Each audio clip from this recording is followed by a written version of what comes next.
Olá, colecionadores e seguidores do canal Coisa de Colecionador. Vou criar uma controvérsia, né? Ou como as pessoas gostam de falar aí, uma polêmica boa aqui. Mas eu acho que é da polêmica que a gente cresce, é através dela que a gente aprende. É quando nos contestam, quando nos questionam, quando nos obrigam a pensar, né? Será que é isso mesmo que eu pensava antes, que é o mais apropriado, que é o mais correto, que é o mais complexo? Vamos lá. Por que é que eu acho que o mais famoso álbum do Pink Floyd, o The Dark Side of the Moon, um dos maiores, mais famosos álbuns do rock como um todo, o The Dark Side of the Moon não é exatamente um álbum do Pink Floyd. O Cabelo Branco tá afim de criar aí de criar, né? Tá afim de, como é que é? De acontecer, né? Esqueci a palavra que eles usam, né? Tá afim de, esqueci a expressão. Não tem importância. O fato é que o The Dark Side of the Moon, se for analisado com muito mais calma, com menos paixões exageradas e coisas do tipo, realmente não parece exatamente o álbum do Pink Floyd de 1972, um ano muito emblemático para o rock erudito e até para o Pink Floyd, né? O The Dark Side of the Moon foi um absoluto sucesso imediato em 1972 e continua sendo um álbum altamente reverenciado por absolutamente todo mundo. Eu não conheço ninguém que dê uma opinião contrária ao The Dark Side of the Moon, tá? É um álbum absolutamente extraordinário. E tão extraordinário que é, eu tenho aqui edições e edições e edições de colecionador dele. Aqui eu tenho o classicão, né? O basicão, só que aqui numa edição 180 gramas, atual, remasterizada para LP, tá? Isso aqui é ouro puro, é absolutamente básico, só que ele está remasterizado. Então a qualidade dos LPs a qualidade sonora é muito superior, tá? Além disso, eu tenho essa edição aqui belíssima, que eu já mostrei. Tudo isso aqui que eu estou falando aqui, gente, tem vídeo no canal mostrando, tá? Não há nenhuma novidade que eu estou mostrando aqui em termos de edições, tá? O que eu vou trazer de novidade aqui é a minha opinião sobre a autoria do The Dark Side of the Moon, tá? Essa edição é uma edição Picture, em que os LPs têm uma decoração com alusão às imagens, né, tradicionais do The Dark Side of the Moon, tá? É belíssima, essa edição é belíssima. Além disso, eu tenho a famosa Immersion Edition, que é um box maravilhoso, sensacional, um box lindíssimo, com tudo que tem disponível sobre o The Dark Side of the Moon. Essa edição é do início dos anos 2000, mas ainda é uma edição espetacular, maravilhosa. Além disso, mais novo, nós teremos aqui, então, a edição de formato compacto japonesa, que também traz o álbum completo, totalmente remasterizado para CD e até Blu-ray, tá, gente? Essa edição também é muito bacana. E a edição Blu-ray, que é, na minha opinião, a edição mais definitiva desse álbum, porque você pode ouvir o álbum The Dark Side of the Moon em diversos formatos, né? Em Dolby Atmos, em Surround Mix, em DTS HD. Isso aqui é absolutamente primoroso. Lógico que para você ouvir isso com a capacidade máxima, você tem que ter um equipamento compatível, de preferência que tenha a possibilidade de explorar isso aqui ao máximo. Mas essa é a edição que hoje em dia eu indicaria. Se alguém for comprar agora, não tem nenhuma edição do Dark Side of the Moon, eu indicaria essa edição em Blu-ray. É espetacular essa edição. Bom, por que eu acho que o The Dark Side of the Moon não é exatamente um álbum do Pink Floyd? Aí tem várias questões. A primeira questão, mais simples e mais óbvia, é o estilo musical do The Dark Side of the Moon. Eu tenho absoluta certeza, que qualquer um que ouça o The Dark Side of the Moon, qualquer um, não precisa ser fã de rock erudito, não, vai gostar do rock do The Dark Side of the Moon no mesmo minuto que ouvir.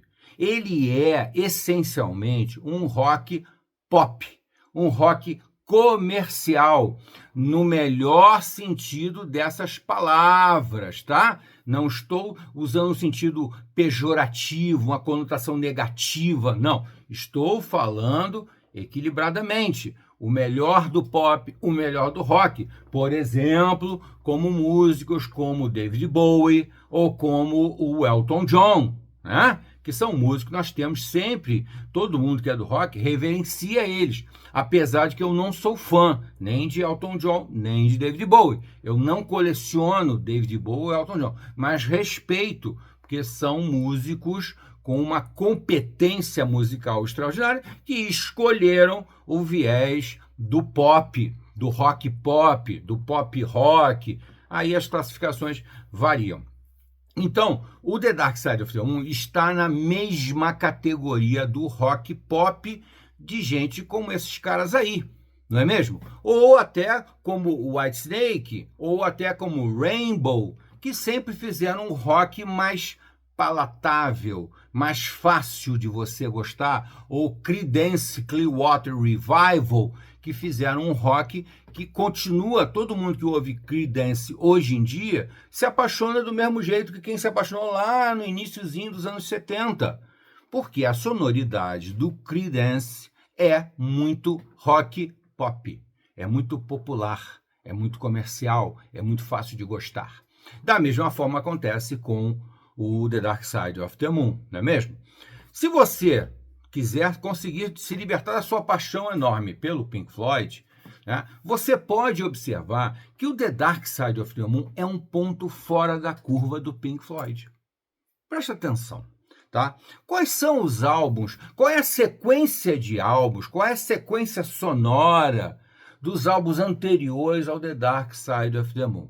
Lá desde os primórdios, o primeiro álbum, aquele A Saxophone Full of Secrets, ou Maguma, que aliás é um álbum que eu não gosto nem um pouco, não gosto, porque a tendência do Pink Floyd sempre foi a experimentação, aquela coisa de usar sons heterodoxos, sons fora dos instrumentos musicais para produzir uma melodia. Questionável, mas vamos lá.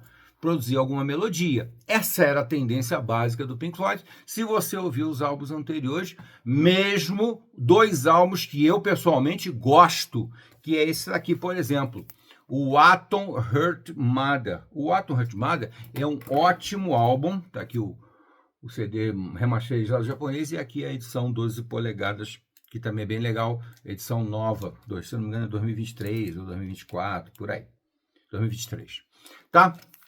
Que é um álbum que eu pessoalmente gosto muito, porém tem duas faixas aqui mais ou menos que é mais difícil de você ouvir. É um álbum que eu ouço a maior parte, mas tem umas duas músicas aqui que eu pulo quando estou ouvindo. Então, é um álbum que tem uma trajetória que segue a escola do Pink Floyd, vamos falar assim, a escola melódica, o estilo do Pink Floyd. Na sequência vem esse aqui, que também é um álbum muito bom, é o Meddle.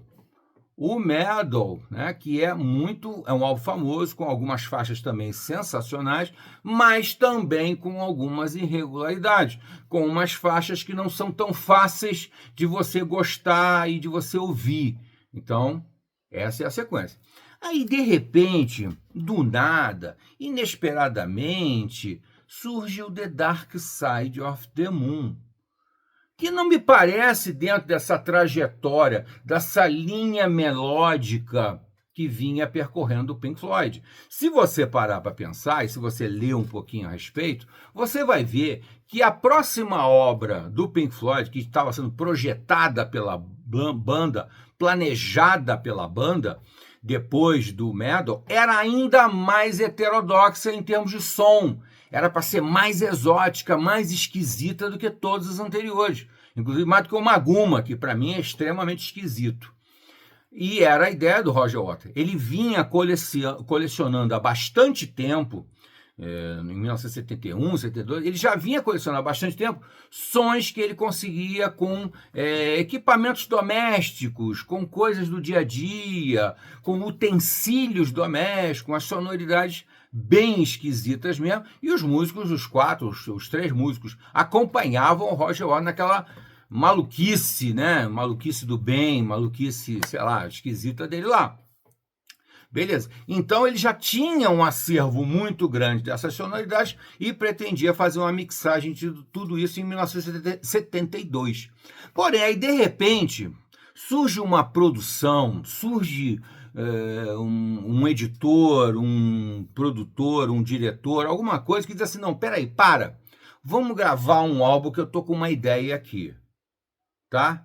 É claro, é muito nítida que a sequência sonora, o histórico do Pink Floyd no The Dark Side of the Moon quebra, percorre um outro caminho. É claro isso. E aí entra um engenheiro de som muito famoso, posteriormente muito famoso, chamado Alan Parsons. O Alan Parsons se torna o diretor, o produtor, o engenheiro de som do The Dark Side of the Moon e passa meio que a ditar as regras.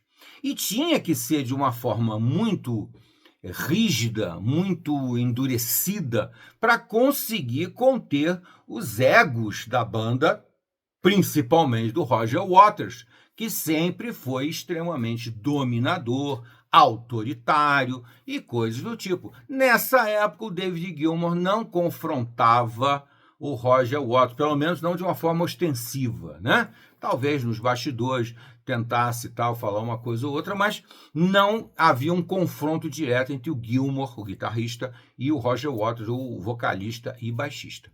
Então, naturalmente, houve uma mão, ou várias mãos, externas que dominaram a produção, de uma forma geral, do The Dark Side of the Moon, que se torna um álbum altamente emblemático, da noite para o dia, em que todas as canções são absolutamente perfeitas, impecáveis, inesquecíveis. Parece até uma coisa daquela, né, dos pactos com o diabo, com o demônio, que as bandas de rock faziam lá nos inícios dos anos 70, né, como se falava do Black Sabbath, se falava do Led Zeppelin e tal. Eu não sei, não estou entrando nesse mérito, não, acho que não tem nada a ver com isso. Porém, é incrível como The Dark Side of the Moon explode da noite para o dia. O Pink Floyd já tinha um público bom, já era uma banda famosa, até o Metal já estava indo muito bem, mas o The Dark Side of the Moon explode.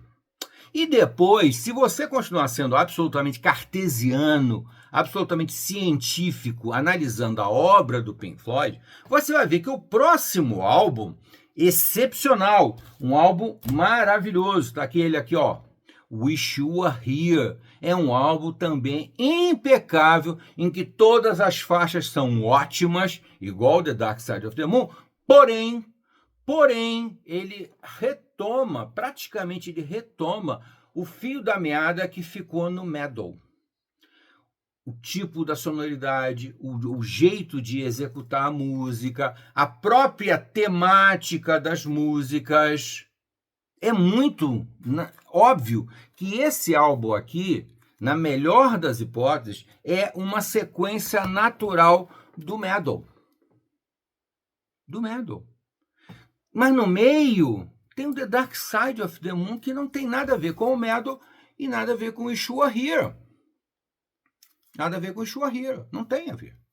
Né? Por isso que eu digo para vocês que essa é a minha opinião, de que, na verdade, o The Dark Side of the Moon é Pink Floyd? É claro que é Pink Floyd, mas tem um componente extra dominante, que, de certa forma, entorpeceu, deu aquela, né? Deixou em hibernação aquela tendência do Pink Floyd pela heterodoxia musical, sonora, aquelas coisas esquisitas. Tem umas coisas diferentes no álbum, mas muito sutis, né? Muito pequenininhas, nada impressionante, né? Então a linha melódica do Pink Floyd se rompe depois do Metal e se retoma com o Wish You Were Here. Parece que, na verdade, o The Dark Side of the Moon não faz parte. Ele é diferente. Basicamente, por causa de uma linha de produção, um engenheiro de som que é o Alan Parsons, que depois fundaria o famoso Alan Parsons Project, né? Uma banda que o Alan Parsons criou exatamente com uma sonoridade muito mais rock pop, no melhor sentido, tá, gente? Rock pop comercial. O Alan Parsons gravou álbuns que tiveram fortíssimo apelo comercial, para agradar o público. O Pink Floyd anterior não tinha essa preocupação. Tinha uma preocupação de fazer coisas diferentes, exóticas, inesperadas, surpreendentes, que eles fizeram até o Metal e depois retomaram no Wish You Were Here. Tá? Então eu deixo aqui para vocês essa minha questão. Você não concorda comigo que o The Dark Side of the Moon não parece exatamente Pink Floyd de 1972? Ou seja, entre o Metal e o Wish You Were Here? Não parece que ele sai dessa curva? Eu tenho praticamente certeza de que sim. Tá? Eu não tenho a menor dúvida de que sim. Sem desmerecer de forma alguma o Atom Heart Mother, o Metal e o Wish You Were Here. Principalmente o Wish You Were Here, que é, na minha opinião, um álbum perfeito, incrível. Mas o The Dark Side of the Moon soa muito diferente do Metal e do Wish You Were Here. Tá bom? Chegou até aqui? Deixa o gostei. Não gostei, faz parte da brincadeira. E não deixe de se inscrever no canal. Até a próxima.